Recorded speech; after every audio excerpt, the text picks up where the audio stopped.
Bismillahirrahmanirrahim. Assalamualaikum warahmatullahi ta'ala wabarakatuh. Waalaikumsalam warahmatullahi wabarakatuh. Alhamdulillah wassalatu wassalamu ala rasulillah wa ala alihi wa sahbihi wa man tabi'a jannatahu wa man tabi'a sunnatahu wa jama'atah. Alhamdulillah anak-anakku sekalian yang dirahmati oleh Allah, pada kesempatan kali ini Al-Faqir bisa bertatap muka kembali dengan antum-antum sekalian dalam rangka mengaji sekaligus mengkaji daripada kitab Al-Hikam Ibn Athaillah As-Sakandari rahimahullah.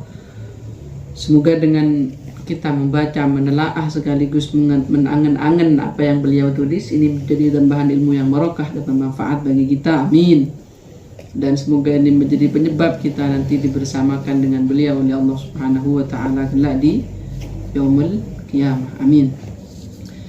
Langsung saja anak-anakku sekalian, bismillahirrahmanirrahim. Nawaitu ta'alluma wa ta'lim wa tadhakkur wa tadhkir wa naf'a wal intifa' wal ifada wal istifadah wal hasta 'ala tamassuki bi kitabillahil aziz wa sunnati rasulih wa du'a ila al huda wa dalalata 'ala al khair ibtigha'a wajhillahi ta'ala wa ridaihi wa qurbihi wa thawabihi subhanahu.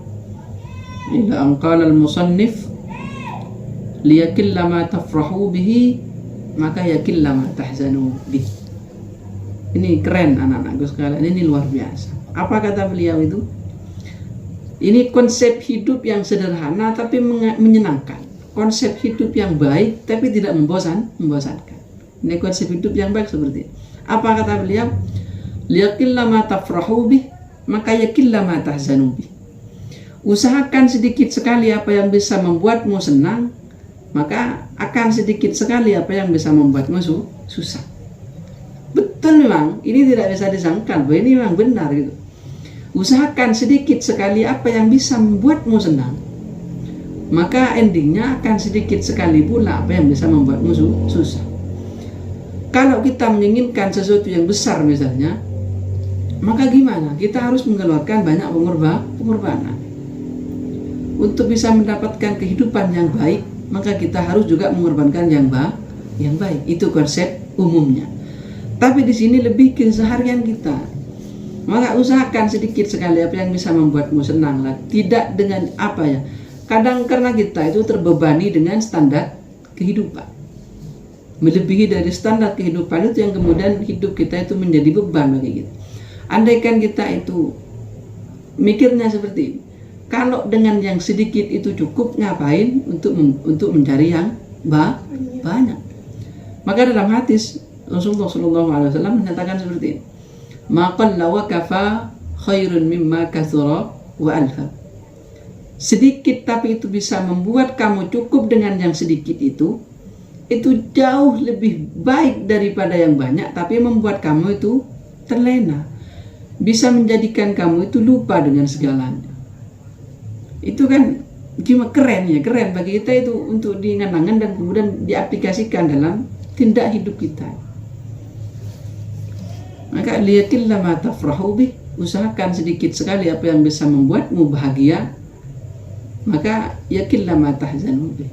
Maka kalau gini, gambarnya gini, kalau kita membeli sesuatu yang mahal misalnya, kalau yang mahal itu hilang, maka kesedihan kita itu sangat luar biasa. Cek susah. Tapi coba misalnya barang yang hilang itu ya seharga 10.000. Kan abe nih kita tak kubetir lah gitu, tak kepikiran. Ya sama saja dengan hidup.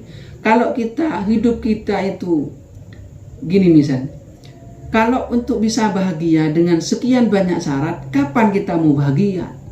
Untuk bahagia nunggu punya mobil, nunggu punya sepeda yang mapan, nunggu punya HP yang mewah.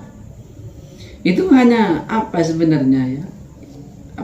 Hidup itu akan terasa tenang kalau kita itu mengikuti alur hidup yang sejati. Tidak kemudian kita itu mencak maturan itu alat gaya hidup. Kalau kita punya uang sebanyak apapun, kalau kita itu melayani gaya hidup tidak akan cukup. Maka usahakan yang sedikit itu kamu bisa dicukupkan atau bisa mencukupi, maka itu merupakan hal yang baik bagi kita. Ya, intinya gitulah ya. Jadi apa intinya gini nak, kalau kita pengen sesuatu yang besar, maka yang kita korbankan harus juga yang besar, itu ya. Maka dalam hal apapun kita itu bertindak, pikir dulu lah. Kalau saya melakukan seperti ini, maka endingnya akan seperti ini. Menengkok dengan lakoni gak ria, maka deki kok bekal ngoleh gak ria. Di kulli syai'in sababa fa'atba'a sabab. Hidup itu ada hukum sebab dan akibat. Kalau kita melakukan seperti ini, maka akibatnya akan seperti ini. Hal apapun itu, istri kepada suaminya, suami kepada istrinya, harus berpikir terlebih dahulu untuk kemudian bertindak ke yang lebih jauh, seperti itu ya. Ingat, yaqilla ma tafrahu bih, yaqilla ma tahzanu bih. Itu mungkin anak-anakku sekalian yang bisa saya sampaikan. Kurang lebihnya mohon maaf. Semoga walaupun sedikit ini bisa menjadi tambahan ilmu yang bermanfaat bagi kita. Kurang lebihnya mohon maaf. Ihdinas shiratal mustaqim. Wal 'afwu minkum. Assalamualaikum warahmatullahi wabarakatuh. Waalaikumsalam warahmatullahi wabarakatuh.